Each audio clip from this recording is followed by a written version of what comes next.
अस्सलामुअलैकुम, मैं हूं माजिद चौधरी और आप देख रहे हैं पाकिस्तान खबर टीवी। नाजरीन, फैजाबाद धरना नजरसानी केस में सुप्रीम कोर्ट ने हुकूमती फैक्ट फाइंडिंग कमेटी को गैर कानूनी करार देकर मुस्तरद कर दिया और अटॉर्नी जनरल को जल्द नया इंक्वायरी कमीशन तश्कील देने की हिदायत भी की है। चीफ जस्टिस काजी फैज़ ईसा की सरबराही में 3 रुकनी बेंच ने समाअत की, जिसमें जस्टिस अमीनुल दीर खान और जस्टिस अतहर मिनुल्लाह शामिल थे।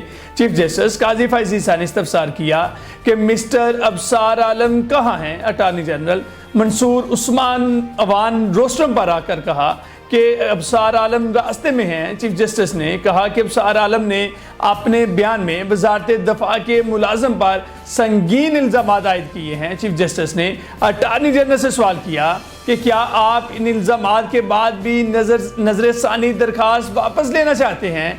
अटॉर्नी जनरल ने जवाब दिया कि अबसार आलम के लगाए इल्ज़ामात देखे हैं, हमने फैक्ट फाइंडिंग कमेटी बनाई है। चीफ जस्टिस काजी फैज़ ईसा ने पूछा कि अबसार आलम फैज़ाबाद धरने के वक्त क्या थे। अटॉर्नी जनरल ने जवाब दिया कि फैज़ाबाद धरने के वक्त अबसार आलम चेयरमैन पैमरा थे। चीफ जस्टिस ने अटॉर्नी जनरल को हिदायत दी कि बेहतर होगा पहले फैज़ाबाद धरना अज खुद नोटिस में दी गई हिदायत पढ़ें। अदालत में चीफ जस्टिस ने पूछा कि वफाकी हुकूमत ने फैक्ट फाइंडिंग कमेटी कब बनाई, जिस पर अटॉर्नी जनरल ने जवाब दिया कि 19 अक्टूबर को वफाकी हुकूमत ने कमेटी तश्कील दी है जो तमाम पहलुओं का जायजा लेकर रिपोर्ट देगी। चीफ जस्टिस पाकिस्तान ने कहा कि अभी तक कमेटी ने कोई काम नहीं किया। इस पर अटॉर्नी जनरल ने कहा कि 26 अक्टूबर को कमेटी का इजलास हो चुका है। अदालत में जस्टिस अतहर मिनुल्लाह ने कहा कि फैक्ट फाइंडिंग कमेटी किस कानून के तहत बनी और इसकी कानूनी हैसियत क्या है। चीफ जस्टिस ने अटॉर्नी जनरल से मुकालमा करते हुए कहा कि बच्चों से पूछें तो वो भी आपसे बेहतर जवाब दे सकते हैं। जस्टिस अतहर मिनुल्लाह ने इस्तफसार किया कि क्या अब रियासती अमूर आइन के मुताबिक चलाए जा रहे हैं। चीफ जस्टिस ने कहा कि कमेटी के TOR से तो लगता है आपने सबको बरी कर दिया है। धरना केस में अदालत ने पूरी हिस्ट्री दे दी। हमने पूछा था धरने के जिम्मेदार कौन थे, उन्होंने कहा कि हुकूमत ने कमेटी का एक भी TRO दुरुस्त नहीं बनाया। हुकूमत चाहती है सबको जिम्मेदार ठहराकर किसी के खिलाफ कार्रवाई ना हो। अरबों का नुकसान हुआ मगर हुकूमत को परवाह ही नहीं। चीफ जस्टिस ने कहा कि कमेटी रिपोर्ट का क्या होगा, क्या कमेटी रिपोर्ट कबीना में पेश होगी, कमेटी की रिपोर्ट अदालत में पेश होगी ताकि कार्रवाई हो सके। हम कमेटी रिपोर्ट का जायजा नहीं लेंगे। चीफ जस्टिस पाकिस्तान ने अटॉर्नी जनरल से कहा कि अदालत आपका काम क्यों करे। फैज़ाबाद धरने फैसले पर अमल दरामद कराना हुकूमत का काम है। एडिशनल सेक्रेटरी दाखिला कमेटी का हिस्सा हैं, वो क्या काम करेंगे, कितने पुल गिराएंगे, कितना नुकसान हुआ, ये सब कौन देखेगा।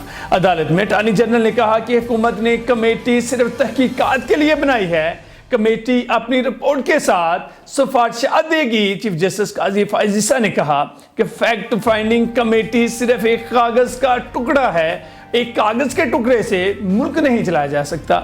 हमें बताइए कौन से रूल्स ऑफ बिजनेस और किस कानून के तहत कमेटी बनाई गई। चीफ जस्टिस ने कहा कि जिस तरह हुकूमत मामलात चलाना चाह रही है ऐसे नहीं होगा। अदालत ये करार देगी कि हुकूमत ने फैज़ाबाद धरना केस में कुछ नहीं किया। हम जानना चाहते हैं फैज़ाबाद धरने का मास्टरमाइंड कौन था। चीफ जस्टिस ने कहा कि 6 फरवरी 2019 से आज तक फैसले पर अमल दरामद नहीं हुआ। चीफ जस्टिस काजी फैज़ ईसा ने कहा कि हुकूमत सीधा सीधा कह दे कि हम काम नहीं करेंगे। अटॉर्नी जनरल मंसूर उस्मान अवान ने कहा कि Pakistan commission of inquiry act के तहत कमीशन बनाएंगे, जैसे अदालत हुक्म करेगी इस पर अमल होगा। चीफ जस्टिस ने कहा कि माजी से सीख कर हुकूमत ऐसा इकदाम करे कि मुस्तकबिल में ऐसे वाक़यात ना हों। जब कानून हाथ में लेने वालों को सजा मिलेगी तो लोग सबक लेंगे। चीफ जस्टिस ने कहा क्या हुकूमत वाकई फैज़ाबाद धरने केस के फैसले पर अमल करवाना चाहती है। कौन सा कानून कहता है कि नजरसानी दायर हो जाए तो फैसले पर अमल नहीं होगा।